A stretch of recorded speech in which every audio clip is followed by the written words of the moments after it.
Após a desistência de Joseph Robinette Biden, vulgarmente conhecido como Joe Biden, e a indicação de Kamala Harris para a disputa da presidência dos Estados Unidos, o Partido Democrata finalmente realiza hoje a sua convenção. O evento que confirmará a chapa que enfrentará Donald Trump deverá apresentar também uma agenda focada nas mulheres, jovens, pessoas negras e comunidade LGBT+. Quem trará mais informações sobre isso é o nosso repórter Luca Bassani, diretamente aí de Moscou, onde são 21 horas e 22 minutos, nos arredores de Moscou. Cuidado que a Ucrânia está chegando aí perto, hein?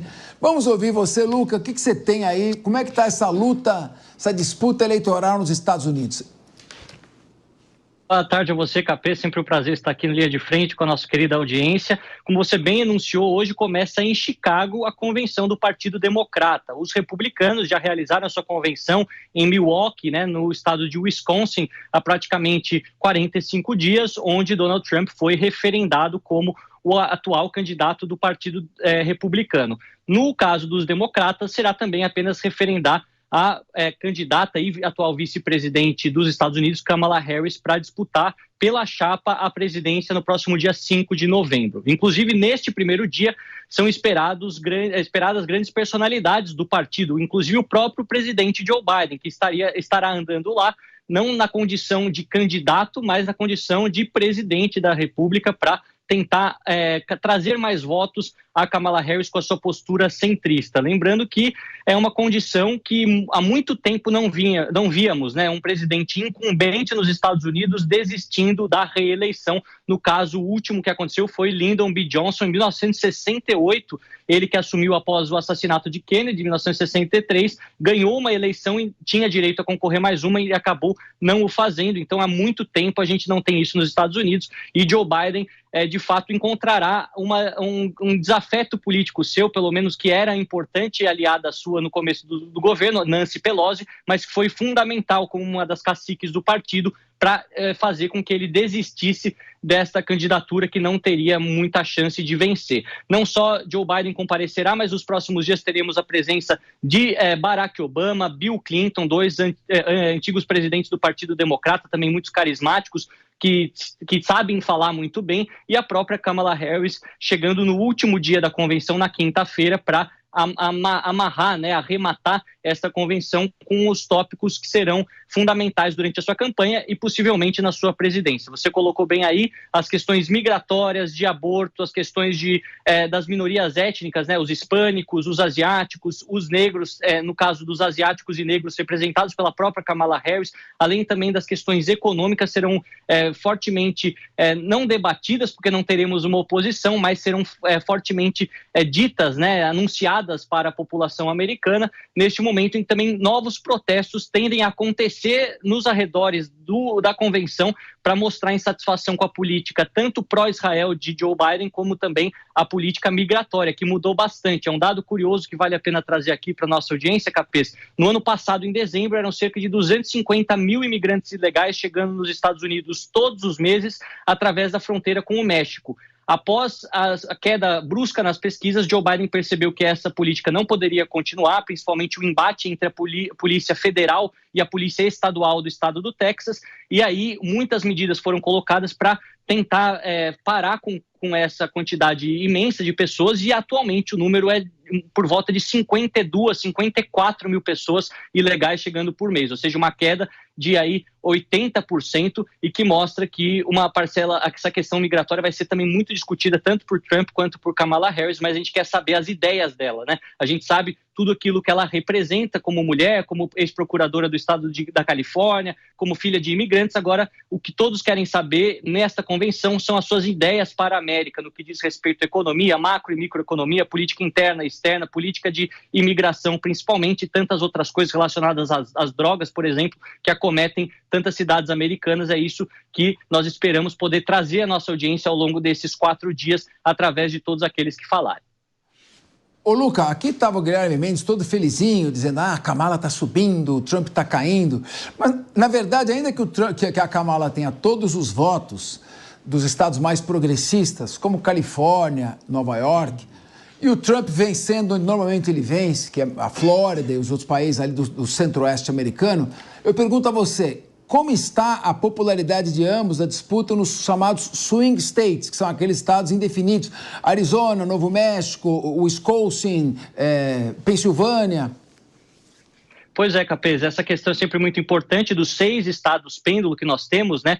Em 3 deles, o Trump está já com uma vantagem muito grande, que nós chamamos de vantagens acima de 4, 5% em relação ao segundo candidato. Nesse caso, temos a Geórgia, Nevada e Arizona praticamente vermelhos na mão dos republicanos.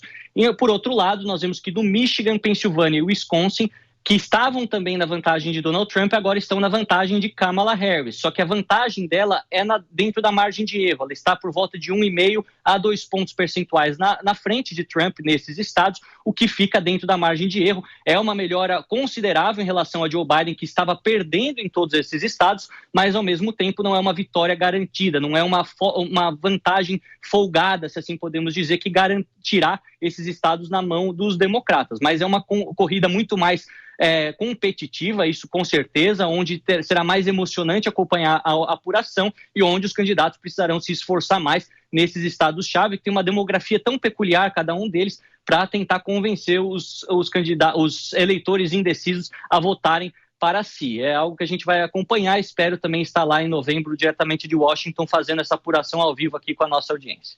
Muito bem, Lucas. Só então, antes que a gente prossiga, quais são só os 3 estados em que o mundo inteiro tem que prestar atenção, que está oscilando? Quais são os 3 estados? Michigan, Pensilvânia e Wisconsin. Ótimo. E no meio da corrida eleitoral, o secretário de Estado norte-americano Antony Blinken tem intensificado a pressão diplomática para tentar viabilizar o acordo de cessar-fogo em Gaza. Como estão as negociações sobre esse terrível e interminável conflito no Oriente Médio? Luca, como estão? Notícias sobre os reféns. Parece que nem o Hamas e nem a direita israelense querem o cessar-fogo. Capês, a gente vê que essa é a 9ª visita de Antony Blinken a Israel desde que a guerra começou. A guerra tem praticamente 10 meses, uma vez por mês, se nós dividirmos praticamente, ele esteve em Tel Aviv, se encontrando com Netanyahu, com o presidente Isaac Herzog e com outros líderes catares e egípcios, tanto na capital do Egito quanto também em Doha. A gente vê que é um esforço muito grande do governo americano nesse momento conseguir um cessar-fogo, até mesmo uma finalização da guerra antes das eleições em novembro, porque seria um grande trunfo para a chapa de Biden e Harris, né, no caso de Harris e Waltz, conseguir terminar esta guerra antes de começar as eleições para poder responder esses eleitores mais progressistas que, de fato, fizeram algo pelo povo palestino, até mesmo fazendo um acordo que seja benéfico para a posterior criação do Estado palestino. Mas nós vemos que dentro das salas fechadas, nem o Hamas, nem os políticos mais ultra-ortodoxos de Israel estariam dispostos a fazer um acordo. Antony Blinken disse que essa é a última chance de um acordo bem-sucedido, porque também muitas pessoas estão ainda na faixa de Gaza, a situação humanitária tem se deteriorado, mais de 100 reféns ainda não se sabe se estão vivos ou estão mortos, então ele tenta empurrar essa negociação para sair essa semana, mas não conseguiu a garantia, principalmente do Hamas, que não compareceu na semana passada ao Cairo, nessa primeira rodada, e não deu confirmação se vai comparecer em Doha, no Catar, durante essa semana. Muitos acreditam, no mundo da geopolítica, que o Irã estaria dando garantias ao Hamas que não é necessário um cessar-fogo e que mais armamentos, que mais uma retaliação contra Israel viria durante as próximas semanas, então eles poderiam esperar mais um pouco antes de se dobrar às vontades dos israelenses ou até mesmo dos americanos. Mas sabemos que Israel está demorando mais do que deveria esta guerra sendo conduzida, né? A gente vê que eles tinham a esperança de que 2, 3 meses poderia tudo ser resolvido, logo mais completará 1 ano, e a pressão forte americana com a problemática, né? Não sabemos se Kamala Harris for eleita, se a postura americana pró-Israel permanecerá. Com Donald Trump, sabemos que sim, ele inclusive foi um grande amigo da nação judaica quando presidente, mas no caso de Kamala Harris e Joe Biden, a visão entre presidente e vice-presidente ela é muito oposta. E sendo Kamala Harris a candidata, muitos acreditam que, caso seja eleita, seu apoio, tanto militar quanto financeiro, ideológico a Israel, poderá ser finalizado, e isso colocaria Netanyahu em uma posição muito difícil, assim como toda a nação de Israel, que precisa dessa retaguarda para sobreviver no meio de tantas outras nações hostis à sua presença no Oriente Médio. Então, Luca, mas esse raciocínio aqui não fecha no seguinte ponto. Se o Partido dos Democratas precisa da colaboração do Netanyahu para obter o fim da guerra antes das eleições, porque isso vai fazer com que a Kamala Harris tenha uma vitória mais assegurada, pode tirar o cavalo da chuva, porque o Netanyahu quer que o Trump ganhe, evidentemente. Então, evidentemente, pode ser até que ele queira o prolongamento da guerra para obter o sentido contrário. Faz sentido isso para você?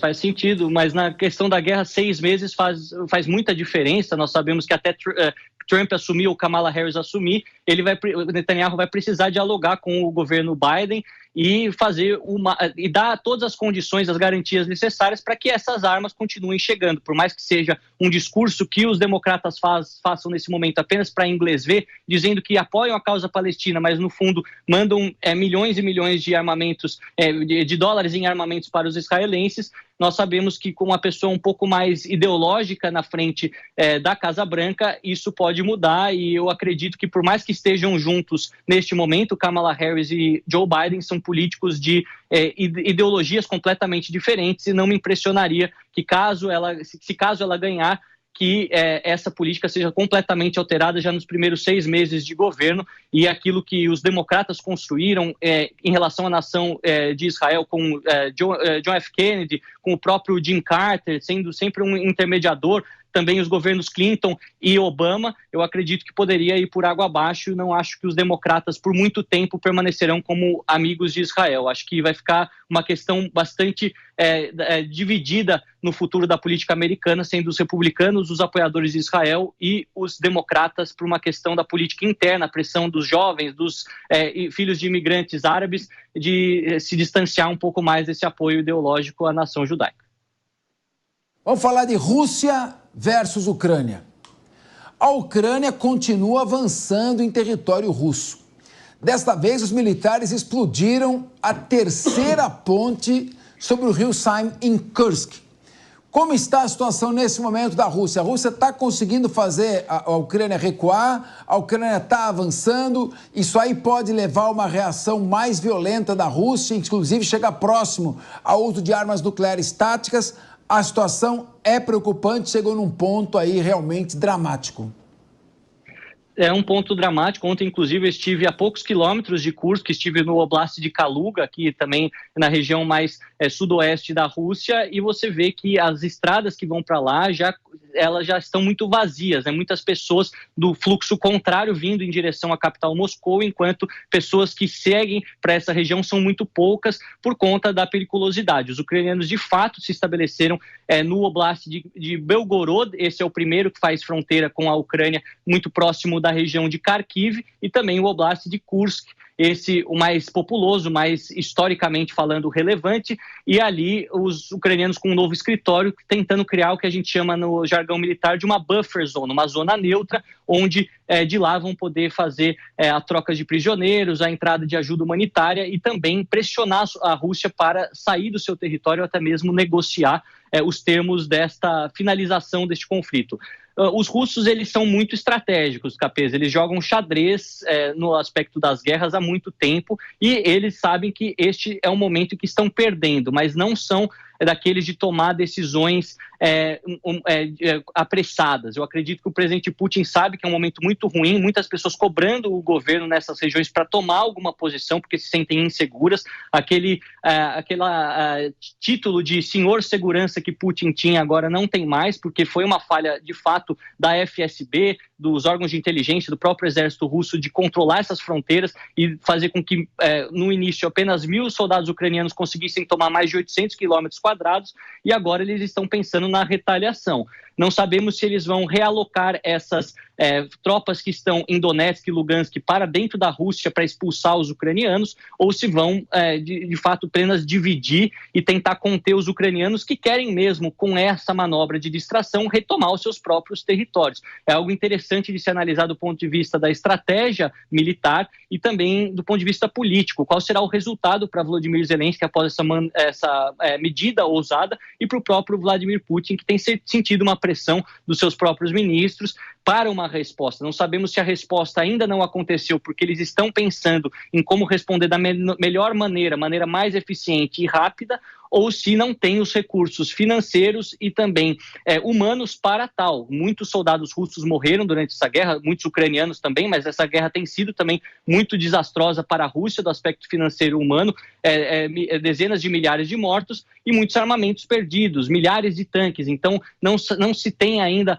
a noção correta se faltam armamentos para que eles possam atuar aqui dentro e terão que desviar todos os seus intuitos nesse momento de concluir a operação na Ucrânia, concluir a guerra da Ucrânia, ou se vão manter como as coisas estão agora. A gente vai ficar aqui acompanhando, eu consigo ver, inclusive, um pouco da televisão russa, a retórica é completamente diferente, mas também válida para a gente entender o que se passa por aqui. Luca Bassani, muito obrigado pela sua participação aqui. Uma boa noite para você em Moscou.